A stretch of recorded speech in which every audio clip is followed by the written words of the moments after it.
আসসালামু আলাইকুম সবাইকে। আজকে আমরা কথা বলবো তোমাদের রাজশাহী ইউনিভার্সিটি সি ইউনিট যারা প্রিপারেশন নিচ্ছ তাদের জন্য মেইনলি এই শেষ সময়ে এসে আমরা কোন সাবজেক্টটা কোন জায়গা থেকে রিভিশন করব সেইটা সিম্পল, আর কিছু না। খুব বেসিক কথা সেই শুরু থেকেই ধরো বলতে থাকি যে ভাইয়া তুমি যখন পড়াশোনা করছো আমাদের ফিজিক্স, কেমিস্ট্রি, ম্যাথ এবং বায়োলজি, ম্যাথ প্লাস বায়োলজি অংশটাও দাগানো, এটা হচ্ছে সব থেকে বেটার। এম প্লাস বি যেটা আমি নিজেও দাগাইছিলাম সেটা সবসময় বলি, তোমাকে এখনও বললাম ম্যাথ প্লাস বায়োলজি অংশটা দাগানো।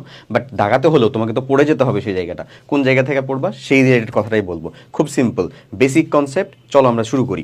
ফার্স্ট অফ অল ফিজিক্সের জন্য যদি আমি চিন্তা করি, আমাদের ফিজিক্সের জন্য যে এমসিকিউ পার্টটা থাকে ধরো 25টার ভিতরে আমি মিনিমাম 16 থেকে 18টা মতন ম্যাথমেটিক্যাল টার্ম পাবো ভাইয়া। এটা মাথায় রাখতে হবে আমাদেরকে, এতগুলা ম্যাথ থাকবে ভাইয়া রীতিমতো, সিরিয়াসলি মজা করতেছি না। কেমিস্ট্রি পার্টের ভিতরে এই জিনিসটা একটু কম থাকবে, কেমিস্ট্রি পার্টের ভিতরে থাকবে হাফ হাফ, অনেক সময় 12 থেকে 13টা, কমও থাকতে পারে এই ঘটনা। যদি এরকম হয়ে থাকে এখানে, এরকম হয়ে থাকলে এখানে, বাট ম্যাথের কথা যদি চিন্তা করো তাহলে এখানে তো কোনো কথা নাই। যদি তুমি শুধু ম্যাথ দেখাও 25টা, ঠিক আছে, ওই 25টা ম্যাথের ভিতরে তুমি এখানে কিন্তু 22 বা 22+ মতন ম্যাথামেটিক্যাল টার্ম পেয়ে যাবা, এই ঘটনা ঘটবে।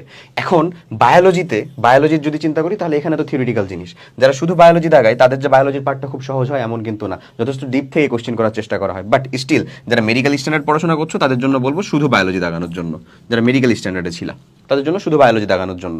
আর যারা ভার্সিটি স্ট্যান্ডার্ড বা ইঞ্জিনিয়ারিং পড়াশোনা করছো, যদি চিন্তা করো যে ভাই আমি এই সময়ে বায়োলজির একটা সাজেশনও আমরা প্রোভাইড করছিলাম, ওই সাজেশন অনুযায়ী পড়ে যেতে পারো, তাও কিন্তু তুমি কমপ্লিট করে ফেলতে পারবা, কোনো প্রবলেম নাই। আর আমরা লাস্ট একটা জায়গার ভিতরে জাস্ট কথা বলবো যে এক্সাম হলের ভিতরে টাইম ম্যানেজমেন্টটা কীরকম ভাবে করবা। আসলে আমি বলে দিই আজকে যে তাহলে এটা আমি কোথা থেকে পড়বো। এই যে এতগুলা ম্যাথমেটিক্যাল টার্ম এখানে কিন্তু সবগুলাই যে একেবারে সেরকম লেভেলের হ্যান্ড ক্যালকুলেশন ছাড়া টাইম লেন্দি ম্যাথ হবে এরকম কিন্তু না। কিছু কিছু জিনিস খুব রিলেটেড, মানে সম্পর্ক, সূত্র বসা, একটার ভিতরে আরেকটা সূত্র বসা চলে আসবে, ওগুলাও কিন্তু আমরা ম্যাথমেটিক্যাল টার্মের ভিতরে বলতেছি। এবং হার্ড টাইপের মানে টাইম কনজিউমিং ম্যাথমেটিক্যাল জিনিস কিন্তু তুমি ওই 50%-এর বেশি কখনোই পাবা না, ওটা হায়েস্ট 10টা থেকে 12টাই থাকবে। হ্যাঁ, হার্ড টাইপও না, মানে একটু টাইম লেন্দি, মানে ধরো 36 সেকেন্ড বা 40 সেকেন্ডের ভিতরে হয়ে যাচ্ছে না, এরকম টাইপের ম্যাথের কথা বলতেছি। ওকে, সো ভার্সিটি এ ইউনিট কনসেপ্টটা থেকে আমরা ফার্স্ট অফ অল কনসেপ্টটা পড়বো, এটা খুবই জরুরি। এটা সবসময় বলি, এখনো বলবো, শেষ সময় এসেও বলবো, কনসেপ্ট পড়ো ভাই, তুমি রিভিশন করার সময় কনসেপ্টটা পড়ো। তারপরে চলে আসো যদি নিজের নোটস থাকে, মানে এই ফিজিক্সের জন্য একাডেমিকে করা যদি নিজের নোটস থাকে তাহলে এই ইউনিট কনসেপ্ট বাদে নোটটাও পড়তে পারো, সমস্যা নেই। তারপরে চলে আসতে হবে কিউবি সলভ আর ইউ এর জন্য, আর ইউ সি ইউনিটের জন্য স্পেসিফিক যেটা কোয়েশ্চেন ব্যাংক সেটা সলভ করতে হবে। কেমিস্ট্রির জন্য একটা জিনিস, সেটা হচ্ছে মূল বইয়ের অনুশীলনী জিনিসটা তোমাকে পড়তে হবে। নোটটা হইতে পারে, মানে তুমি কনসেপ্টটা পড়তে পারো নোট থেকে অথবা ভার্সিটি ইউনিট কনসেপ্ট বুক থেকে। আমি বলি, আমি অনেক সময় তো অনেক জায়গার ভিতরে পরীক্ষা দিয়ে বাড়াতে হয় না, সব নিয়ে যাবো, সব নিয়ে বাড়াবো, এটা করতাম না। আমি যে করতাম সেটা হচ্ছে ভার্সিটি ইউনিট প্রিপারেশন বুকটা নিয়ে নিতাম উদ্ভাসের, বুঝছো, ওটা নিয়েই যে সব জায়গাতে ভিতরে থিওরিটা ওখান থেকে পড়তাম। তারপরে ওই যে মানে কিউবি সলভটা অবশ্যই থাকতো প্রত্যেকটা ইউনিভার্সিটির আগে, যেখানেই যাই না কেন এই বেসিক 3-4টা বই আমার কাছে থাকতোই, কিন্তু খুব কম থাকতো। মেলা মানুষজনকে দেখছি এর থেকে বেশি বই সে পরীক্ষা হলেই নিয়ে যায়, অনেক মানুষজন আছে। তুমি নিজেও এখন পর্যন্ত তো অনেকগুলোই পরীক্ষা দিছো, দেখছো না, এর থেকে বেশি বই সে নিজেই এক্সাম হলে নিয়ে গেছে, বেশি সিট উদ্ভাসের এই বড়, যাই হোক না বলি, ওগুলা থেকে খুব বেশি লাভ হয় বলে আমার মনে হয় না পার্সোনালি, এবং আমি ওটাকে পছন্দ করি না অতটা। যাকে আসো, এরপরে সেটার কিউবি সলভ করতে হবে। কিউবি সলভ করা ছাড়া তুমি তো কখনোই তার কোশ্চেন প্যাটার্নটা ধরতে পারবে না। এই বেসিক কনসেপ্ট আমাদেরকে বুঝতে হবে যে আমি ওটার কোশ্চেন ব্যাংক সলভ করে আসছি, রিভিশনের টাইমের ভিতরেও অবশ্যই আমার কাছে সময় যখন থাকতেছে আমি মাস্ট বি সেটা কিউবি সলভটা করবো। ওকে, ম্যাথের ভিতরে নিয়ম সূত্র এটুকু, এই দুইটা হচ্ছে ভাই মাস্ট একেবারে। আর এই ইউনিটের কনসেপ্টটা, এই ইউনিটের কনসেপ্ট যদি নাও পড়তে পারো সমস্যা নাই, প্রত্যেকটা কোশ্চেন ব্যাংক সলভ আমাদের যেটা কিউএনএ আর ইউসি ইউনিট অ্যানালাইসিস মেগা বুক আছে, প্রত্যেকটার ক্ষেত্রে কিন্তু খুব ছোট্ট করে যতটুকু তার থিওরি ওখানে দরকার ওটুকু অ্যাড করা আছে, অ্যাটলিস্ট ওটুকু করবো আমরা। ওটুকু কমপ্লিট করার পরে কেতাব স্যারের অনুশীলনী মানে হচ্ছে অনুশীলনীর এমসিকিউ, নট হচ্ছে অনুশীলনী মানে এখন বই করতে বলতেছি, না না না, একেবারেই না। তোমার কাছে যখন সময় আছে তখন তুমি অনুশীলনীর এমসিকিউ গুলাকে জাস্ট কমপ্লিট করো। বায়োলজি পড়ার সময় আমরা মূল দাগানো বইটা পড়বো, এটা মেডিকেল স্ট্যান্ডার্ডের জন্য একেবারে ফরজে আইন। আর আমার মতন যারা হচ্ছে যে ধরো ইঞ্জিনিয়ারিং প্রিপারেশন নেওয়ার পরে চিন্তা করতেছো তাদের জন্য বলবো যে তারা জাস্ট হচ্ছে ওই আমি পড়ছিলাম হচ্ছে কার ওই ভার্সিটি এ ইউনিটের যেটা কোশ্চেন ব্যাংক ছিল, ওই কোশ্চেন ব্যাংক থেকে যতটুকু পরিমাণে কনসেপ্ট ছিল সেটা, এবং হচ্ছে কিউবি সলভ। আমি বায়োলজির ভিতরে দাগাইছিলাম, আমার স্পষ্ট মনে আছে 9টা 12টার মধ্যে, এবং 9টা ঠিক ছিল।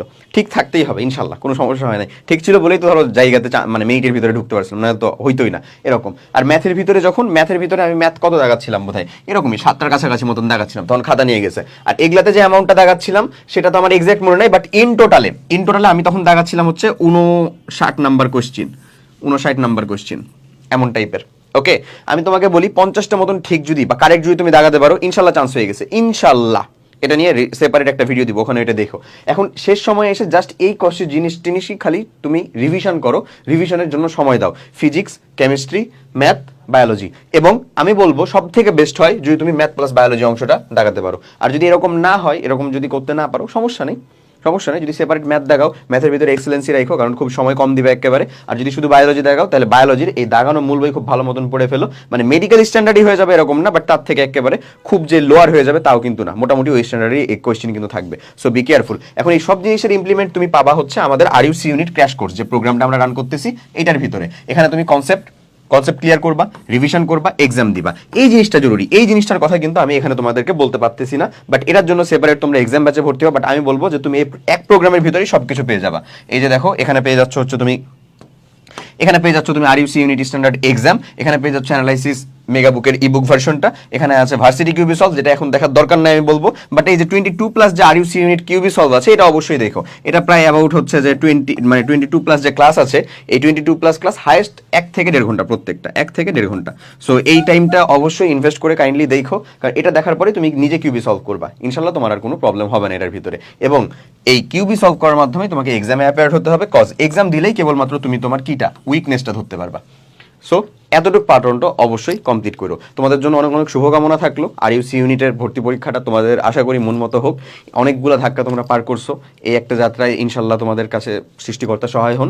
সবার জন্য অনেক অনেক শুভকামনা, এবং এই শেষ সময়ে প্রিপারেশন নেওয়ার জন্য এই বেসিক প্রিন্সিপালটুকু অন্তত ফলো করো। সবাই অনেক অনেক ভালো থাকো।